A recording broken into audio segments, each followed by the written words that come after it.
Karnataka police ಜಾಕೆಟ್ನಲ್ಲಿ ಬಂದಿದ್ದ ಕಳ್ಳರ ಗ್ಯಾಂಗ್ವೊಂದು 3 ಮನೆಯ ಬೀಗ ಒಡೆದು ಲಕ್ಷಾಂತರ ಮೌಲ್ಯದ ಚಿನ್ನಾಭರಣ ನಗದು ದೋಚಿ ಪರಾರಿಯಾಗಿರುವ ಘಟನೆ ಉಡುಪಿಯ ಮಿಷನ್ ಕಾಂಪೌಂಡ್ ಜಂಕ್ಷನ್ ಬಳಿ ಇಂದು ಮುಂಜಾನೆ 4 ಗಂಟೆ ಸುಮಾರಿಗೆ ನಡೆದಿದೆ.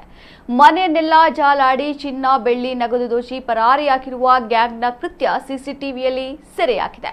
ಬೀಗ ಹಾಕಿದ ಮನೆಯನ್ನೇ ಟಾರ್ಗೆಟ್ ಮಾಡಿ ಸರಣಿ ಕಳ್ಳತನ ನಡೆಸಲಾಗಿದೆ. ಈ ಬಗ್ಗೆ ಮನೆ ಮಾಲಕರು ಮಾಹಿತಿ ನೀಡಿ 5 ಗಂಟೆ ಕಳೆದರೂ ತಡವಾಗಿ ಸ್ಥಳಕ್ಕೆ ಆಗಮಿಸಿದ ಪೊಲೀಸರ ಬೇಜವಾಬ್ದಾರಿ ವರ್ತನೆ ಕಂಡು ಕ್ವಾರ್ಟರ್ಸ್ ನಿವಾಸಿಗಳು ಅನುಮಾನ ವ್ಯಕ್ತಪಡಿಸಿದ್ದಾರೆ. ಪೊಲೀಸ್ ಠಾಣೆಯ ಪಕ್ಕದಲ್ಲೇ ಅತಿ ಹೆಚ್ಚು ಸರಣಿ ಕಳವು ಕೃತ್ಯ ನಡೆಯುತ್ತಿದ್ದು 6 ತಿಂಗಳ ಹಿಂದೆಯೂ ಇದೇ ಕ್ವಾರ್ಟರ್ಸ್ನಲ್ಲಿ ಕಳ್ಳತನ ನಡೆದಿತ್ತು.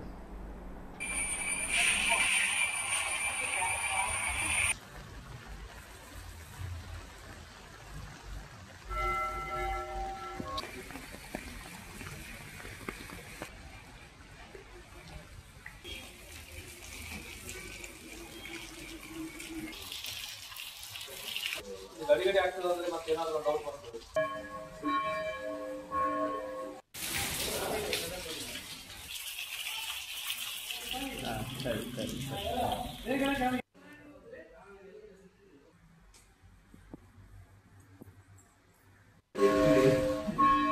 ನೀರು ಮೇಂಟೆನೆನ್ಸ್ ಇಲ್ಲ. ನೀರು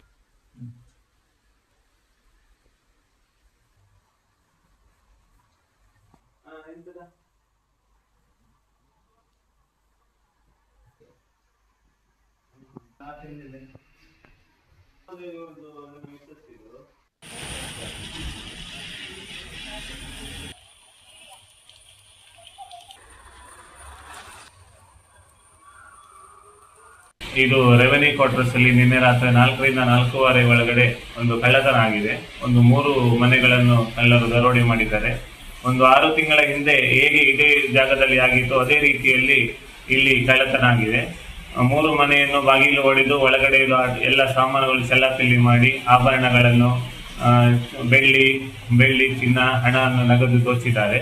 ನಮ್ಮಲ್ಲಿ ಇದು 6 ತಿಂಗಳಿಂದ ಆದಾಗ ನಾವು ಗೌರ್ಮೆಂಟ್ ಇಂದ CC ಕ್ಯಾಮೆರಾವನ್ನು ಸಹ ಅಳವಡಿಸಿದ್ದು ಇಲ್ಲಿ ನಮ್ಮ ಎಲ್ಲ ಫುಟೇಜ್ಗಳಿದ್ದಾವೆ. ಅದರದ್ದು ಬಂದದ್ದು ಒಂದು 4:15 ಒಳಗೆ ಹೇಗೆ ಗೊತ್ತಾಗಿ ಪೊಲೀಸರಿಗೆ ಇನ್ಫಾರ್ಮೇಶನ್ ಮಾಡು ಅವರು ಸಹ ಬಂದು ನೋಡಿ ಹೋಗಿದ್ದಾರೆ.